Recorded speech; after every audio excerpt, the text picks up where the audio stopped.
Praise God. परमेश्वर के नाम की महिमा हो। परमेश्वर ने हम सबके जिंदगी में एक और अच्छा मौका दिया है ताकि उसके वचन को हम लोग सुने। मैं परमेश्वर को धन्यवाद देता हूँ।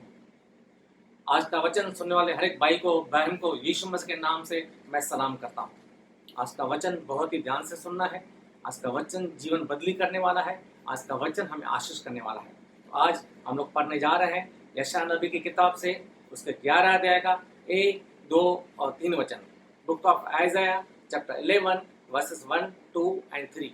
मेरी बेटी एकता पढ़ने जा रही है। पढ़ेंगे।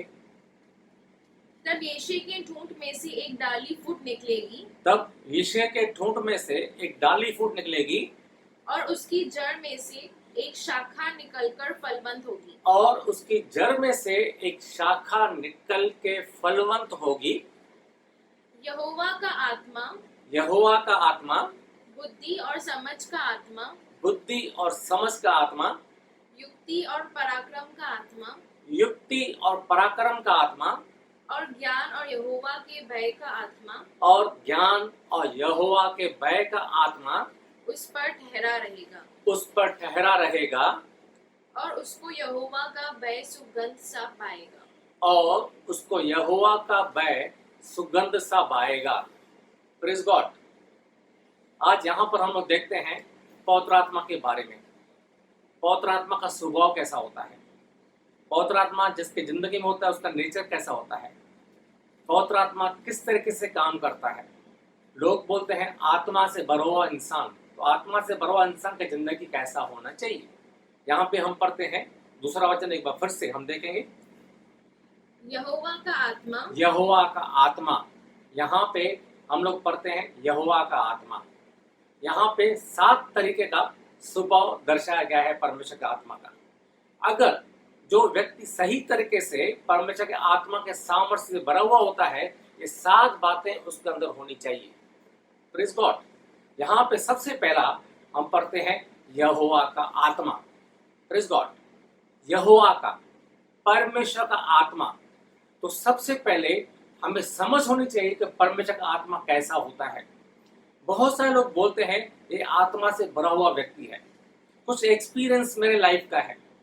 बाइबल में लिखा हुआ है परमेश्वर का आत्मा गड़बड़ी का आत्मा नहीं है। एक जगह के चर्च में मैं गया था, वहां पे एक भाई को मैं देखा था। वो भाई अन्य भाषा में प्रार्थना करता था।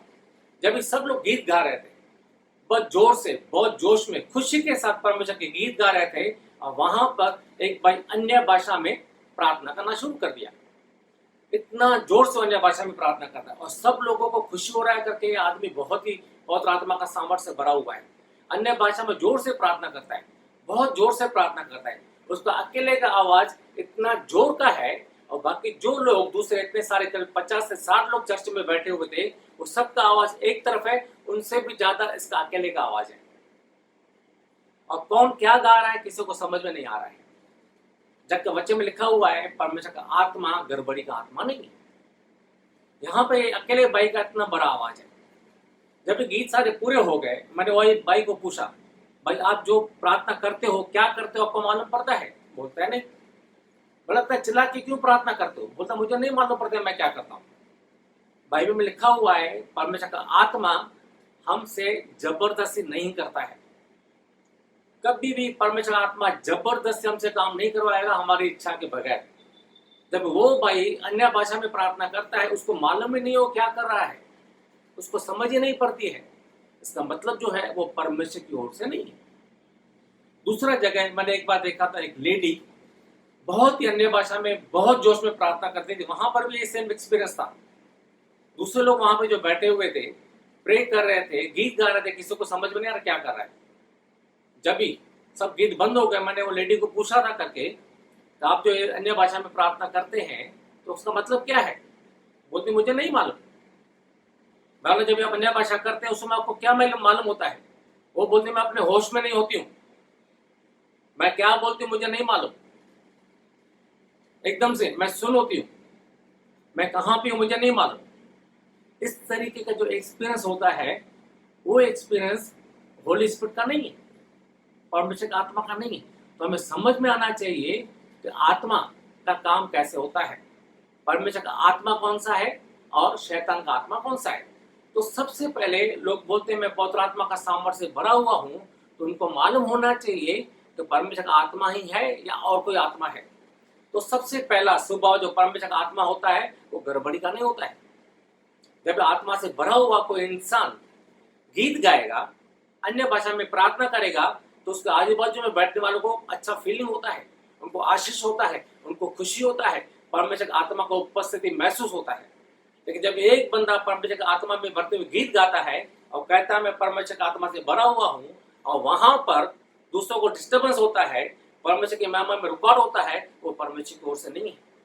तो हमें समझ में होना चाहिए कि परमेश्वर की ओर से आत्मा है या शैतान की ओर से। तो सबसे पहले जो स्वभाव है परमेश्वर का आत्मा गड़बड़ी का आत्मा नहीं, ये आप लोगों को मालूम होना चाहिए। जहां पर परमेश्वर का आत्मा होता है वहां पे सामर्थ होता है और सुनने वालों को भी आशीष होता है। अगर सुनने वालों को तकलीफ हो रहा है तो गॉड की तरफ से नहीं है। तो सबसे पहला जो उसका स्वभाव है परमेश्वर का आत्मा गड़बड़ी का नहीं होता है। दूसरा हमने यहाँ पे पढ़ा है बुद्धि का आत्मा। परमेश्वर का आत्मा बुद्धि का आत्मा, प्रेज़ गॉड, बुद्धि देने वाला, बुद्धि से भरा हुआ, बुद्धिमान। बहुत सारे लोग दुनिया में रहते हैं, उनको मालूम नहीं पड़ता है कौन सा काम कैसे करना है, बुद्धि इस्तेमाल नहीं कर सकते हैं, बुद्धि नहीं होता है। लेकिन परमेश्वर की आत्मा से भरा हुआ इंसान जो होता है वो बुद्धिमान होता है। कौन सा काम कभी करना है, किस समय बात करना है, किस समय बात नहीं करना है, कितना बात करना है, कहाँ पे चुप रहना है, जवाब देना जरूरी है या नहीं जरूरी है, सारी बातों की उसको समझ होती है, क्योंकि वो बुद्धिमान होता है, मूर्ख नहीं होता है। मूर्ख इंसान को नहीं मालूम पड़ता है कि मैं क्या कर रहा हूँ। मूर्ख इंसान बातें करता तो लोग हंसते हैं, मूर्ख इंसान बातें करता तो लोग उसके बारे में उल्टी सीधी बातें करते हैं। लेकिन जो बुद्धिमान इंसान बातें करता है तो लोगों को अच्छा लगता है, लोगों को खुशी होता है, लोग सुनने को तैयार होते हैं, उसको बार बार सुने। बहुत बार बहुत सारे लोगों को आपने देखा होगा, जो लोग बोलते हैं मैं परमेश्वर की आत्मा से भरा हुआ हूँ, उसको समझ होती है मुझे कहाँ पे किस तरीके से प्रचार करना है। सपोज हम पढ़े लिखे लोगों के बीच में जाते हैं, पढ़े लिखे लोगों के बीच में हम वहाँ पे थोड़ा अच्छी तरह से प्रचार करते हैं, थोड़ा टफ, थोड़ा वचन से भरा हुआ गहराई की बातों को हम लोग प्रचार करते हैं। और क्योंकि वो बुद्धिमान लोग हैं, पढ़े लिखे लोग हैं, समझदार लोग हैं, उनको वहाँ पे हमें उसी तरीके से समझाना पड़ता है। लेकिन अगर मैं गरीबों के बीच में, अनपढ़ लोगों के बीच में जाके भी उसी तरीके से हाई फाई लैंग्वेज में बातें करूंगा तो उनको समझ में नहीं आएगा। तो बुद्धिमान इंसान को मालूम होता है कौन से लोगों के बीच में किस तरीके के एग्जाम्पल देने होते हैं, कौन से लोगों के बीच में किस तरीके से प्रचार करना होता है। बहुत सारे लोगों को नहीं मालूम पड़ता है, बस जो भी दिमाग में बैठा हुआ है वो बोलना शुरू कर देते हैं। बुद्धिमान इंसान अपने आप को समझ के हिसाब से एडजस्ट करता है। बुद्धिमान इंसान देखता है लोगों को कैसे है, कहाँ पे किस तरीके से बात कर रहा है। यीशु मसीह को जब भी पिलातुस के सामने रखा गया और पिलातुस उसको बात करता है, बहुत बार यीशु मसीह जवाब नहीं देता है। कहाँ पे जवाब देना है, कहाँ पे जवाब नहीं देना है, कहाँ पे ज्यादा बोलना है, कहाँ पे थोड़ा बोलना है, ये बुद्धिमान इंसान को मालूम होता है। बहुत सारे लोगों को समझ नहीं पड़ती। घर में बहुत सारा सामान होता है, कौन सा सामान कहाँ पे रखना है, कौन सा सामान कहाँ पे सूट होता है, ये बुद्धिमान समझ सकता है। मूर्ख इंसान को नहीं मालूम पड़ता है। कहीं पर बहुत सारे घरों में खाना बनाना होता है, मालूम नहीं पड़ता खाना कैसे बनाना है, समझ नहीं पड़ती है। सारा चीज होने के बाद भी सही तरीके से खाना नहीं बना सकते हैं। बहुत सारे जगहों पर लोगों को हम देखते हैं कहाँ पे क्या बात कर नहीं समझ में आता है, लोग हंसते हैं, बुद्धि काम नहीं करती है, बुद्धि बंद हो जाती है। प्रेज़ गॉड, बुद्धिमान इंसान सोच समझ के बात करता है। एग्जाम्पल देता हूं, कहीं पर 4 लोगों के बीच में कोई बिलीवर बैठा हुआ है और 4 लोग बिलीवर नहीं है और वो मौका ढूंढ रहे हैं यीशु मसीह के खिलाफ बात करने के लिए। लेकिन जो बिलीवर है वो क्या सोचता है, मुझे जवाब देना है। वहां पे वो लोग सवाल करते हैं और ये इंसान जो है, जो बिलीवर है, उनको जवाब देता है। इसके जवाब देने से सामने वाले के लोग जो है यीशु मसीह के अगेंस्ट में बात करते हैं, अपने आप को बड़ा बनाते हैं, अपने आप को आगे करते हैं, यीशु मसीह को छोटा करने की कोशिश करते हैं, यीशु मसीह के अगेंस्ट में बात करते हैं। और मैं उनको मैं समझाने को जाता हूँ, मैं बाबा को समझाता हूँ, वहां पे आर्ग्यूमेंट होता है, मैं उनको समझा तो नहीं पा रहा हूँ, उल्टा उनके मुंह से मेरे यीशु के लिए गंदी बातें निकलती है। उसका कारण कौन है? मैं। मुझे मालूम है सामने वाले सुनते नहीं है तो मुझे चुप हो जाना है। मैं क्या समझता हूँ, मैं जवाब देने वाला हूँ, मुझे जवाब देना ही है। क्यों जवाब देना है? जरूरी नहीं है। मैं बुद्धि इस्तेमाल नहीं करता हूँ। मैं वहां पे अगर उनको मैं जवाब देता हूँ तो वो लोग मेरे यीशु के लिए गलत बात करते हैं, और उनको गलत बात करने के लिए मैं मौका दे रहा हूँ करके। मैं बुद्धि इस्तेमाल नहीं करता हूँ, मैं अपने बारे में सोचता हूँ। मैं नीचे नहीं होना है, मैं उनको समझाने की कोशिश करना है, मेरे यीशु को मुझे आगे करना है, लेकिन मैं बेवकूफ़ी की बातें करता हूँ। मुझे समझ होना चाहिए मुझे कहाँ पे किस तरीके से बात करना है, मुझे कहाँ पे चुप रहना है, मुझे कहाँ पे ज़्यादा बात करना है।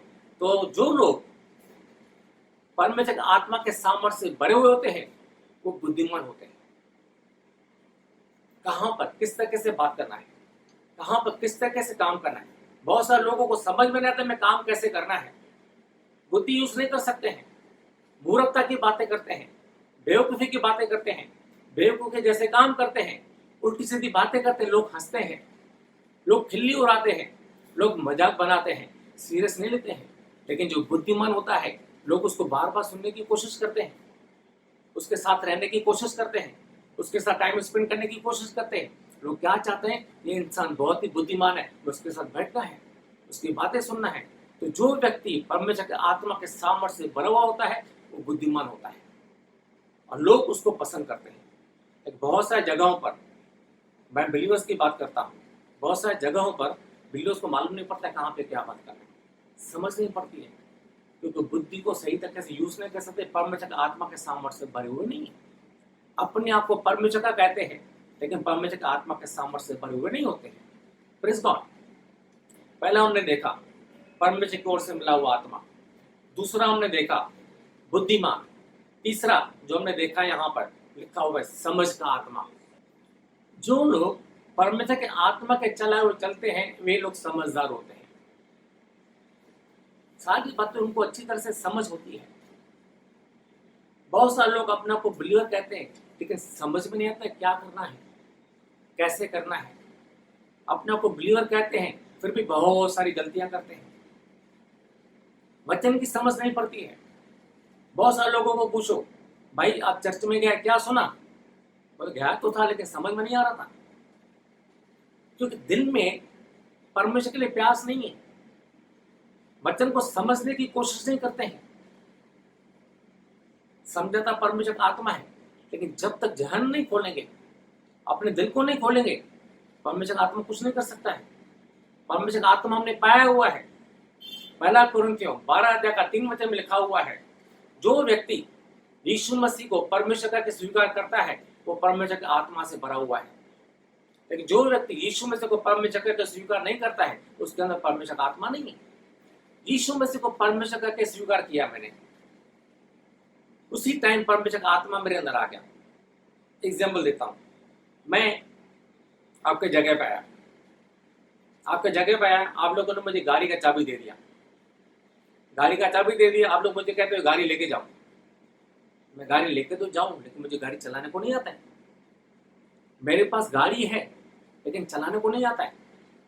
तो मेरा काम क्या है, मुझे प्रैक्टिस करना है, मुझे गाड़ी को चलाने के लिए प्रैक्टिस करना है। जब तक सही तरीके से मैं प्रैक्टिस नहीं करूंगा मैं गाड़ी नहीं चला सकता हूँ। उसी तरीके से जैसे हमने यीशु मसीह को स्वीकार किया, सेम मूवमेंट मैंने परमेश्वर का आत्मा पाया है, लेकिन परमेश्वर का आत्मा को मैं काम करने का मौका ही नहीं देता हूँ। परमेश्वर का आत्मा मेरे अंदर तो है लेकिन परमेश्वर आत्मा का अनुसार मेरी जिंदगी नहीं है। मुझे समझ नहीं पा रहा हूँ करके मुझे क्या करना है। जब भी परमेश्वर का वचन सामने बताया जाता है, और बाइबल में लिखा हुआ है परमेश्वर का वचन जो है परमेश्वर के आत्मा के सामर्थ्य से, परमेश्वर आत्मा के द्वारा लोगों को इनकरेज करके प्रेरणा दे के लिखवाया गया है। तो परमेश्वर का वचन परमेश्वर का आत्मा के सामर्थ्य के साथ है, और मैं अगर आत्मा से भरा हुआ हूँ तो परमेश्वर का आत्मा मुझे वचन समझाता है। लेकिन जब भी मैं चर्च जाता हूँ और मैं कहता हूँ मैं चर्च तो गया, जब भी पादरी ने प्रचार किया मुझे समझ में नहीं आया। क्यों समझ में नहीं आया? मतलब परमेश्वर का आत्मा को मैं काम करने का मौका नहीं दे रहा हूँ। परमेश्वर आत्मा की गाइडेंस से मेरी जिंदगी नहीं है। बहुत सारे लोग बोलते हैं मैं बाइबल पढ़ता हूँ, नहीं समझ में आता है। क्यों नहीं समझ में आता है? कुछ तो समझ में आना चाहिए। लोग बोलते कुछ भी नहीं समझ में आता है, कुछ भी नहीं समझ में आता है। इसका मतलब जो है परमेश्वर का आत्मा का सामर्थ्य आपके अंदर बरोबर नहीं है। आप लोग परमेश्वर का आत्मा को काम करने का मौका नहीं दे रहे हो। प्यास के साथ अगर आप बाइबल पढ़ेंगे तो परमेश्वर का वचन आपको समझ में आएगा। बहुत सारे लोगों को नहीं मालूम पड़ता है कहाँ पे मुझे क्या करना है, समझ नहीं पड़ती है किस तरीके से काम करना है, कौन सा काम कभी करना है, कौन सा काम बाद में करना है। आपने बहुत सारी जगहों में देखा होगा, बहुत सारे घरों में देखा होगा, कौन सा काम पहले करना है, कौन सा काम बाद में करना है, कौन सा काम बाद में करना है, नहीं मालूम। सही तरीके से उनको समझ में नहीं पड़ता है करके मेरा जिंदगी किस तरीके से चलना है, मेरी जिंदगी के लिए क्या इंपॉर्टेंट है, मेरी जिंदगी के लिए क्या इंपॉर्टेंट नहीं है, कौन सी बातों को मैं पहले प्रेफरेंस दूं, कौन सी बातों में बाद में प्रेफरेंस दूं, लोगों को नहीं समझ में आता है। सब कुछ होते हुए भी लोगों की जिंदगी में परेशानी है। हम लोग देखते हैं एक ही घर में दो लोग रहते हैं, फिर भी एक का जिंदगी बहुत अच्छा होता है, एक का जिंदगी अच्छा नहीं होता है, क्योंकि उसको समझ नहीं पड़ता है कहाँ पे मुझे क्या करना है। जो परमेश्वर आत्मा से भरा हुआ होता है उसकी समझ खुल जाती है, परमेश्वर आत्मा उसको समझाता है करके क्या जरूरी है क्या जरूरी नहीं है, कहाँ पे क्या करना है क्या नहीं करना है, कौन सी बातों को पहले प्रेफरेंस देना है, कौन सी बातों को बाद में इंपॉर्टेंस देना है। परमेश्वर आत्मा हमें सिखाता है। Praise God. लेकिन बहुत सारे लोगों को नहीं समझ पड़ती है मैं क्या बोल रहा हूँ, मैं क्या कर रहा हूँ, कहाँ पे मुझे मजाक करना है, कहाँ पे मुझे सीरियस होना है, लोगों को नहीं मालूम पड़ता है। कुछ भी अनाप शनाप बोलते रहते हैं, उनकी समझ ही काम नहीं करती है। जो परमेश्वर आत्मा से भरा हुआ व्यक्ति होता है उसकी समझ बरोबर काम करती है और सही तरीके से हर एक बात का सोच समझ के जवाब देता है। वो जल्दबाजी कभी नहीं करता है, कभी भी वो जल्दबाजी नहीं करता है। लेकिन जो समझदार नहीं है वो जल्दबाजी में जवाब देता है। यार भाइयों और बहनों, मेरी बात को समझने का कोशिश करो। जल्दबाजी जो करते हैं बगैर सोचे समझे, बगैर सोचे समझे जल्दबाजी करते हैं, मतलब परमेश्वर के आत्मा के गाइडेंस उनका जिंदगी नहीं है। जल्दबाजी में नहीं करना है, सोच समझकर जो जरूरी है उसके हिसाब से हमें जवाब देना है किसी को। अगर हम लोग जल्दबाजी करते हैं, समझ के बात नहीं करते हैं, तो मूर्ख कहलाते हैं। Praise God. तो परमेश्वर का आत्मा जो है समझ का आत्मा है। आगे चौथा पॉइंट हम देखते हैं, परमेश्वर का आत्मा जो है युक्ति का आत्मा है, प्लान का। परमेश्वर का आत्मा प्लान बनाता है। बाइबल में लिखा हुआ है परमेश्वर ने नियुक्त समय पर यीशु मसीह को दुनिया में भेजा। कौन सा समय जरूरी है, वो समय पर ही परमेश्वर ने यीशु मसीह को भेजा दुनिया में, ताकि सारी चीजें यीशु मसीह में एकत्रित की जाएं, यीशु मसीह में इकट्ठी की जाए।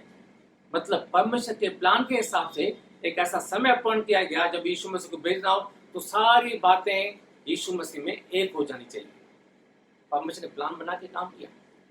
यीशु मसीह कहता है जब कोई इंसान अपना घर बनाने के लिए बैठता है तो सबसे पहले प्लान करता है तो घर बनाने के लिए मेरा कितना खर्चा आएगा। ऐसा नहीं जब घर बनाने को बैठे बाद में उसके पैसे कम बढ़ जाए और घर बरोबर न बना सके और लोग उसके ऊपर हंसे। यीशु मसीह ये भी उदाहरण देता है जब भी कोई लड़ने के लिए जाता है तो वो क्या कह देता है कि मेरी ताकत कितनी है, मैं सामने वाले के लड़ने के लिए काबिल हूँ या नहीं हूँ। अगर नहीं हूँ तो जाके उनसे संधि कर लेता है, अगर मुझ में लड़ने की ताकत है तो जाता है लड़ने के लिए। प्लान के साथ काम करना है। बहुत सारे लोग प्लान बना के काम नहीं करते हैं। बहुत सारे लोग जिस समय जो चीज समझ में आए करते हैं, प्लान के साथ नहीं करते हैं। अपने जिंदगी का प्लान नहीं करते हैं, पूरी तरीके से बगैर किसी प्लानिंग के काम करते हैं और क्या सोचते हैं परमेश्वर संभालेगा। परमेश्वर हमें संभालता है जहां पर हम लोग फंस जाते हैं। परमेश्वर हमें संभालता है जहां पर हमें आगे रास्ता नहीं दिखता है। लेकिन मैं बहुत बार ऐसी बेवकूफियां करता हूँ, कोई प्लान बना के काम नहीं करता हूँ, अपनी मर्जी से उठपटांग कुछ भी करता हूँ और फेल हो जाता हूँ और बार बार परमेश्वर के सामने आके गिर जाता हूँ, परमेश्वर मुझे संभालो। बहुत सारे लोगों को मैंने जिंदगी में देखा है, कुछ भी करते रहते हैं बगैर किसी प्लानिंग के, बाद में नुकसान हो जाता है, परेशान हो जाता है, समझ काम नहीं करती, उनकी बुद्धि काम नहीं करती है और फंसते जाते हैं। सही प्लानिंग न होने की वजह से वो फंसते जाते हैं। बहुत सारे लोगों को समझ नहीं पड़ता है किस तरीके से आगे बढ़ना है। जिंदगी में मेरी कुछ जिम्मेदारियां हैं। जिंदगी में मुझे फैमिली को संभालना है, मुझे फैमिली के लिए कितना खर्चा है मुझे मालूम है, मुझे फैमिली को किस तरीके से संभालना है मुझे मालूम है। लेकिन किसी इंसान को महीने के लिए जितना खर्चा मिलता है महीने का जितना आमदनी है उसको किस तरीके से खर्चा करना चाहिए, उसको एक प्लान बनाना है। कौन से खर्चे जरूरी है उसको प्लान बनाना है, कौन से खर्चे पहले करने उसको प्लान बनाना है। देखो बगैर प्लानिंग के जैसे 1 तारीख को उसको सैलरी हाथ में आता है और 4-5 दिन में 7 दिन में उठ पटांग खर्चा करके पूरा कर देते हैं पैसा, बाद में परेशानी में रहता है। बगैर प्लानिंग के इंसान परेशानी में फंसता है, बगैर प्लानिंग के इंसान को तकलीफ आता है। लेकिन जो इंसान सही तरीके से परमेश्वर की आत्मा के सामर्थ्य से भरा होता है वो प्लानिंग के साथ काम करता है, छोटी छोटी बात में सही तरीके से प्लानिंग करता है। अगर बाद में कुछ ऐसी अचानक बातें हो गई, कहीं पे फंस गया, वहां पे गॉड है हमें संभालने के लिए। लेकिन बगैर प्लानिंग के आप काम करते हैं और कुछ भी उटपटांग करते हैं और परेशानियां देखते हैं और बाद में क्या बोलते हैं, परमेश्वर के सामने आके गिड़गिड़ाते परमेश्वर संभालो। न बुद्धि इस्तेमाल करते हैं, न समझ इस्तेमाल करते हैं, न प्लानिंग करते हैं और फंस जाते हैं। लेकिन जो व्यक्ति परमेश्वर की आत्मा के सामर्थ्य से भरा होता है वो पूरा प्लानिंग के साथ काम करता है, सोच समझ के काम करता है, बुद्धि को इस्तेमाल करते हुए काम करता है। इसलिए प्लानिंग बहुत जरूरी है। Praise God. आगे 5वां बात हम लोग देखते हैं, यहाँ पर हमने पढ़ा पराक्रम का आत्मा। पहला हमने देखा परमेश्वर का आत्मा, दूसरा हमने देखा बुद्धि का, तीसरा समझ का, चौथा युक्ति का, प्लान बना के काम करने वाला, 5वां पराक्रम का। पराक्रम का आत्मा मतलब हमारा परमेश्वर के तरफ से जो हमें परमेश्वर का आत्मा दिया हुआ है उसमें हमें पराक्रम होता है, उसमें सक्सेस होता है। हम लोग पीछे नहीं होते हैं, जो भी काम हम लोग करेंगे हमें सक्सेस मिलता है। सही तरीके से परमेश्वर के आत्मा के गाइडेंस से हम लोग चलेंगे तो हमें सक्सेस मिलता है। लेकिन बहुत सारे लोग अपना को बिलीवर कहते हैं, उसके बाद भी उनकी जिंदगी में परेशानी होती है, तकलीफ होती है और भी बीमारियां होती है, घर की तकलीफें होती है। क्यों? सही तरीके से परमेश्वर की आत्मा की समझ नहीं है, परमेश्वर आत्मा के गाइडेंस नहीं है और जो भी काम करता है सक्सेस नहीं होता है। लेकिन परमेश्वर का आत्मा जो है हमें सक्सेस देता है, पराक्रम का आत्मा है, जो उसके साथ काम करेगा, जो भी करेगा सक्सेस होगा। बहुत सारे बिलीवर तकलीफों में है। क्यों? अपने आप को बिलीवर कहते हैं लेकिन फिर भी तकलीफों में है। क्यों? जबकि बाइबल में क्लियर लिखा हुआ है, आकाश के पंछियों को देखो, वे कुछ भी नहीं करते हैं, तुम्हारा स्वर्गीय पिता उनको खिलाता है, तुम उनसे बढ़ करो। क्या खाएंगे, क्या पिएंगे, क्या पहनेंगे, इसके बारे में मत सोचो। सबसे पहले परमेश्वर के राज्य उसके धर्म की खोज करो, ये वस्तुएं तुम्हें अपने आप मिल जाएगी। लेकिन फिर भी लोगों की जिंदगी में तकलीफें हैं। मैं तुम्हें कहीं पर भी शर्मिंदा होने को नहीं दूंगा, लेकिन फिर भी लोग शर्मिंदा हो रहे हैं, सक्सेस नहीं मिलता है। क्योंकि सही तरीके से परमेश्वर के आत्मा के गाइडेंस उनका जिंदगी नहीं है, अपने आप को परमेश्वर के आत्मा के भरोसे नहीं छोड़ा हुआ है, अपनी बुद्धि यूज करते हैं, अपने प्लान बनाते हैं, अपने बारे में सोचते हैं। परमेश्वर को क्या पसंद है, परमेश्वर को क्या पसंद नहीं है, उसके बारे में नहीं सोचते हैं। परमेश्वर की पसंदी के बारे में सोचेंगे, परमेश्वर का आत्मा हमें बताता है परमेश्वर को क्या पसंद है, क्या पसंद नहीं है, उसके हिसाब से काम करेंगे, पराक्रम करेंगे, मेहनत करेंगे, सक्सेस जरूर हमको मिलेगा। इसलिए हमें जानने का कोशिश करना है कि परमेश्वर को क्या पसंद है, क्या पसंद नहीं है। छठा बात हम लोग यहाँ पर देखते हैं, ज्ञान का आत्मा। ज्ञान, परमेश्वर का आत्मा हमारे ज्ञान को बढ़ाता है। बहुत सारे लोग बाइबल पढ़ते हैं, नहीं समझ में आता है। यूना की किताब 14 अध्याय का 26 वचन में लिखा हुआ है, जब भी सत्य का आत्मा आएगा, परमेश्वर का आत्मा आएगा, वह तुम्हें सारी बातें सिखाएगा और याद भी कराएगा। यूना की किताब book of John chapter 14 verse 26 में लिखा हुआ है, जब भी परमेश्वर का आत्मा आएगा, सारी बातें तुमको सिखाएगा और याद भी कराएगा। जो इंसान परमेश्वर के आत्मा के सामर्थ्य से भरा होता है, उसके अंदर एक प्यास होती है कि मुझे परमेश्वर का वचन पढ़ना है। और जब इंसान परमेश्वर का वचन पढ़ेगा तो परमेश्वर का आत्मा उसको समझाता है, उसके ज्ञान को बढ़ाता है, उसके अंदर एक प्यास बढ़ता है वचन पढ़ने के लिए।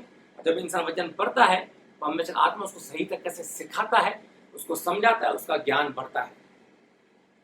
जब ज्ञान बढ़ जाता है, बाइबल में लिखा हुआ है, वचन जो सुनते हैं उनका विश्वास बढ़ता है और विश्वास के बाद काम होता है।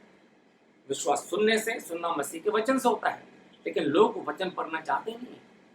अगर आज के तारीख में अगर आप दुनिया में देखेंगे, मैं पूरे दुनिया की बात करता हूँ, दुनिया का हर एक चर्च की बात करता हूँ, कितने लोग हैं जो बाइबल पढ़ते हैं, कितने लोग हैं जिनके अंदर वचन पढ़ने की प्यास है।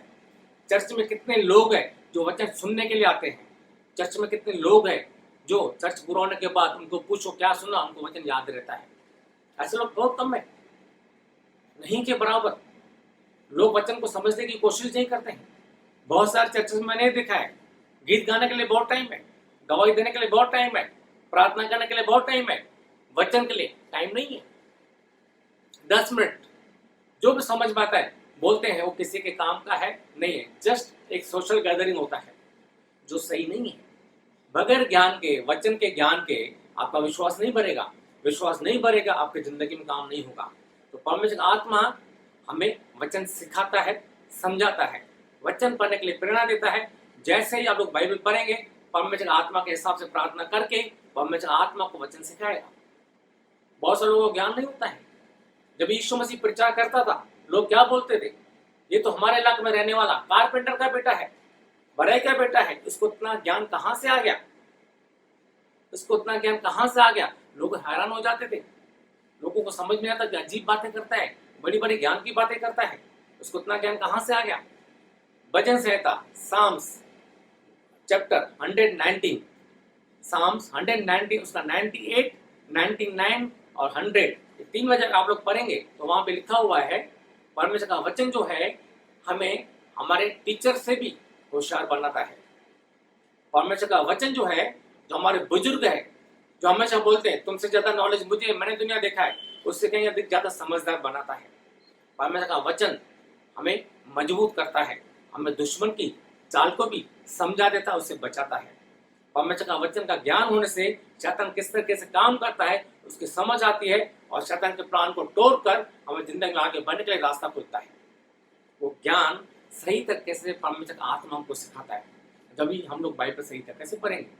लेकिन बहुत सारे लोग परमेश्वर आत्मा के गाइडेंस से चलते ही नहीं है, उनको मालूम ही नहीं है मेरी जिंदगी में बाइबल पढ़ना भी मेरा एक फर्ज है, मुझे बाइबल पढ़ना बहुत ही जरूरी है।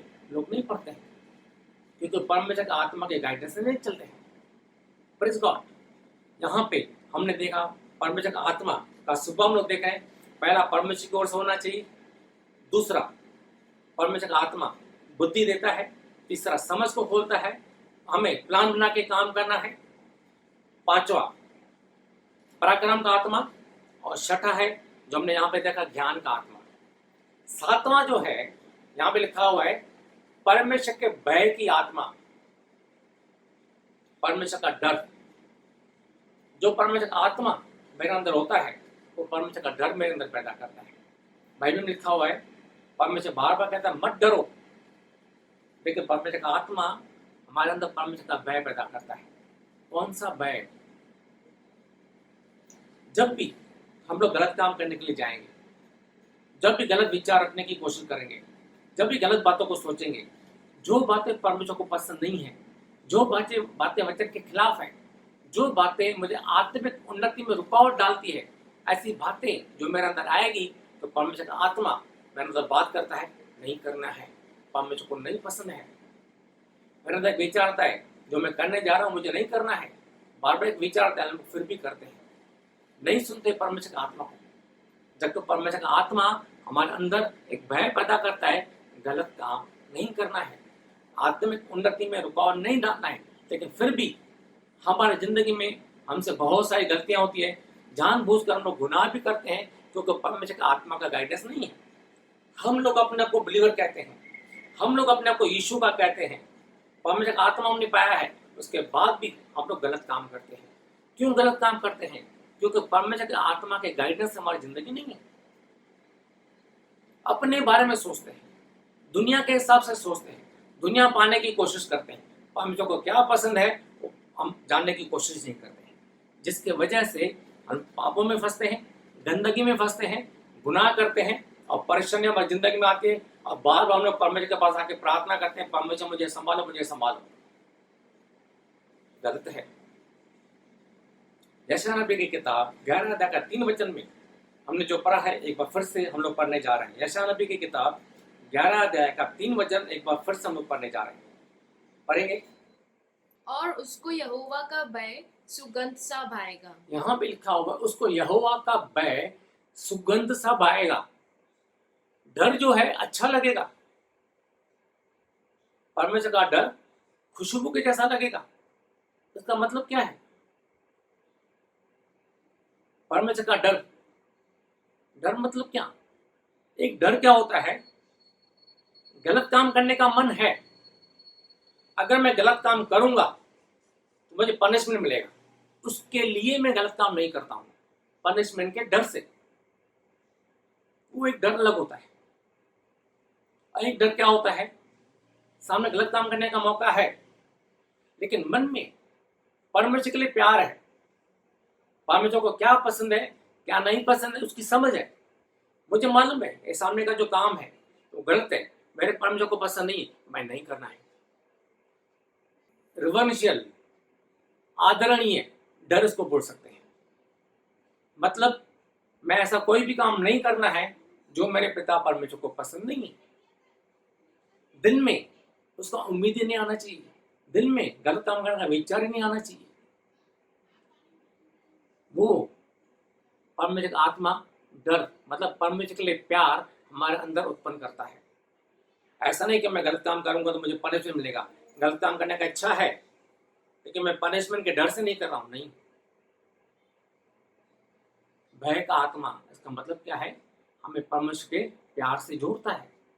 परमेश्वर जो पसंद नहीं है हमें नहीं करने के लिए हमारे दिल में काम करता है, जो परमेश्वर को पसंद है वो करने के लिए हमें इनकरेज करता है। ये है परमेश्वर का आत्मा का स्वभाव। 7 बातें उसके अंदर होती है। 7 बातें परमेश्वर आत्मा का स्वभाव जो है, 7 तरीके का स्वभाव है। जो व्यक्ति परमेश्वर के आत्मा के सामर्थ्य से भरा हुआ होता है उसके अंदर ये बातें होती हैं।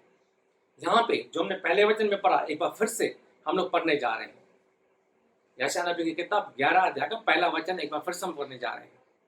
तब यिशै के ठूंठ में से एक डाली फूट निकलेगी, यिशै के ठूंठ में से एक डाली फूट निकलेगी और उसकी जड़ में से एक शाखा निकलकर फलवंत होगी। और उसकी जड़ में से एक शाखा निकल के फलवंत होगी।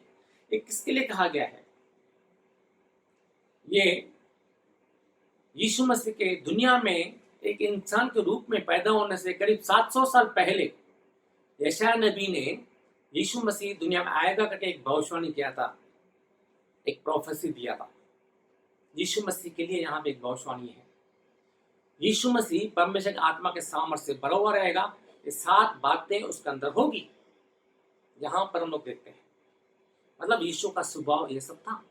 ये सारी बातें यीशु के अंदर थी। यीशु को ज्ञान था, समझ थी, कहाँ पे किससे क्या बात करना उसको मालूम था, बुद्धि था, प्लान बना के काम करता है, पराक्रम के काम करता है, परमेश्वर आत्मा के गाइडेंस से काम करता है। यीशु मसीह का स्वभाव था। तो बाइबल में हमें कहा गया है जो यीशु मसीह का स्वभाव था वो तुम्हारा भी हो, और हमारा स्वभाव यीशु के जैसा होना है। यीशु मसीह पवित्र आत्मा के सामर्थ्य से भरा हुआ था, तो मुझे भी पवित्र आत्मा का सामर्थ्य से भरा हुआ होना चाहिए। लूका की किताब 11 अध्याय उसका 9 से 13 वचन में अगर हम लोग पढ़ते हैं तो वहां पे लिखा हुआ है, मांगो तुम्हें दिया जाएगा, ढूंढोगे तो पाओगे, खटखटाओगे तो तुम्हारे लिए खोला जाएगा। जब भी तुम बुरे होकर अपने बच्चों के लिए सोचते हो, अपने बच्चों को अच्छी वस्तु देना जानते हो, तो मैं हेवनली फादर, स्वर्गीय पिता, तुम्हारे मांगने से तुम्हें पवित्र आत्मा, होली स्पिरिट क्यों नहीं दूंगा? मांगने से हमें परमेश्वर पवित्र आत्मा का सामर्थ्य देगा। यीशु मसीह को स्वीकार किया, पवित्र आत्मा पाया। अभी पवित्र आत्मा के गाइडेंस में चलना है, हमें परमेश्वर को उसके लिए प्रार्थना करना है। यूदा की किताब book of John chapter 7 versus 37-38, यूना की किताब 7 अध्याय का 37 और 38 वचन में इस तरीके से लिखा हुआ है। यीशु मसीह कहता है, जो प्यासा हो वो मेरे पास आए, उसके अंदर से जीवन के जल की नदियां बहेगी। वहां पे लिखा हुआ है, परमेश्वर का आत्मा के बारे में कहा गया है। Praise God.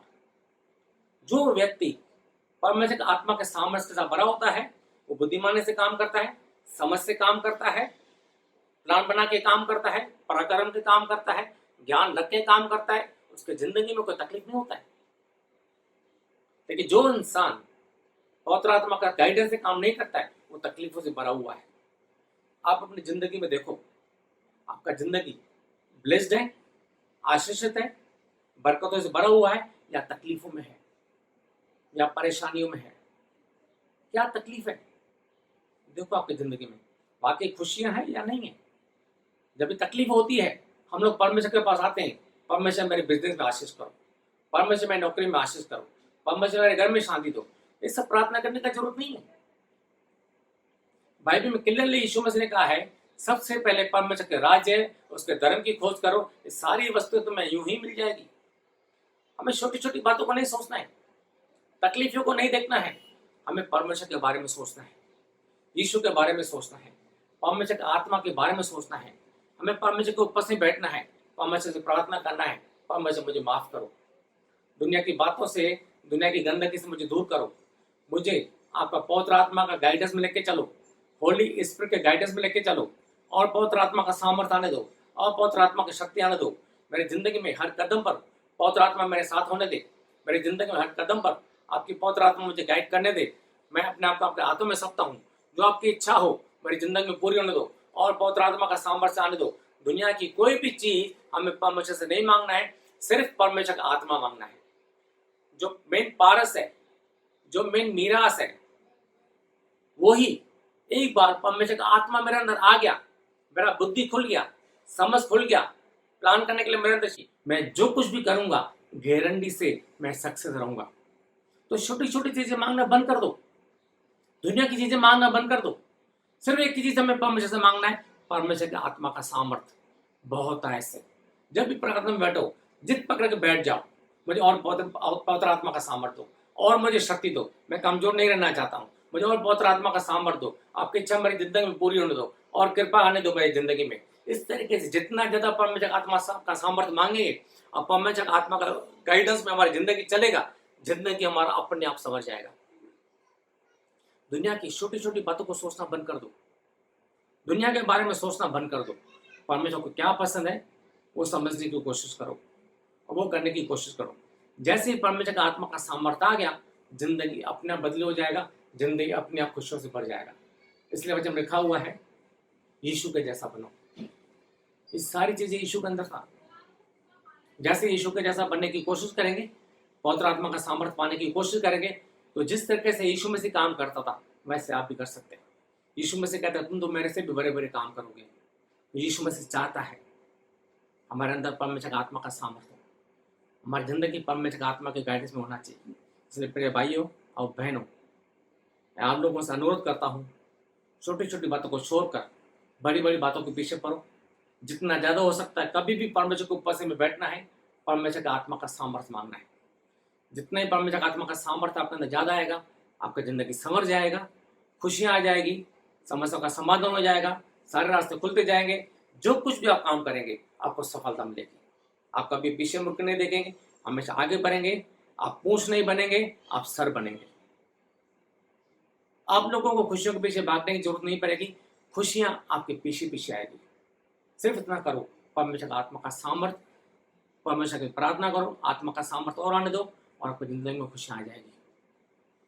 Praise God. इस परमेश्वर के वचन के आधार पर आपकी जिंदगी चलने दो, खुशियां आने दो। आज का वचन आपके सबकी जिंदगी में आशीष करे। मैं आप लोगों के लिए अभी प्रार्थना करने चाह रहा हूँ। सब लोग सुनने वाले अपनी आंखों को बंद करेंगे। धन्यवाद प्रभु जी, आप अच्छे हैं, आप प्यारे पिता हैं। आपने वायदा किया है, मैं तुम्हें कभी अनाथ नहीं छोड़ूंगा। जैसे यीशु मसीह ने कहा, स्वर्ग जाते वक्त मैं तुम्हें अनाथ नहीं छोड़ूंगा। तुम्हारी सहायता के लिए, पाप रहित जीवन जीने के लिए, आत्मिक उन्नति करने के लिए अपनी आत्मा को मैं भेजता हूँ। और जैसे तुम लोग मेरी आत्मा को पाओगे, उसी टाइम से आपका जिंदगी बदली हो जाएगा। जैसे हमने यीशु मसीह को स्वीकार किया, उसी टाइम हमने परमेश्वर का आत्मा पाया है। अब उसको काम करने का मौका देना है। धन्यवाद प्रभु जी, कृपा कर हम सबके ऊपर, सुनने वाले भाइयों बहनों के ऊपर हर की बुद्धि को खोल दे, समझ को खोल दे। आपका पवित्र आत्मा का सामर्थ्य भर दे प्रभु जी। आपका आत्मा हर के जिंदगी में काम करने पाए, वो फल लाने पाए। हर व्यक्ति का जिंदगी पवित्र आत्मा का गाइडेंस में होने पाए। दुनिया की गंदगी से, दुनिया के अभिलाषाओं से हर को बचा के रख। हर के जिंदगी में खुशियां आने पाए। हर एक के द्वारा आपके नाम की महिमा हो, समस्याओं का समाधान होने पाए, फैमिली में शांति होने पाए और दिलो दिमाग में खुशी होने पाए। आपके नाम की महिमा हो। आप अच्छे हैं, आप प्यारे पिता है प्रभु जी। आपने प्रार्थना को सुन लिया, जवाब दे दिया, हम विश्वास करते धन्यवाद। ये प्रार्थना यीशु मसीह के महान और पवित्र नाम से मांगते हैं, आमीन। परमेश्वर आप सबको आशीष करे।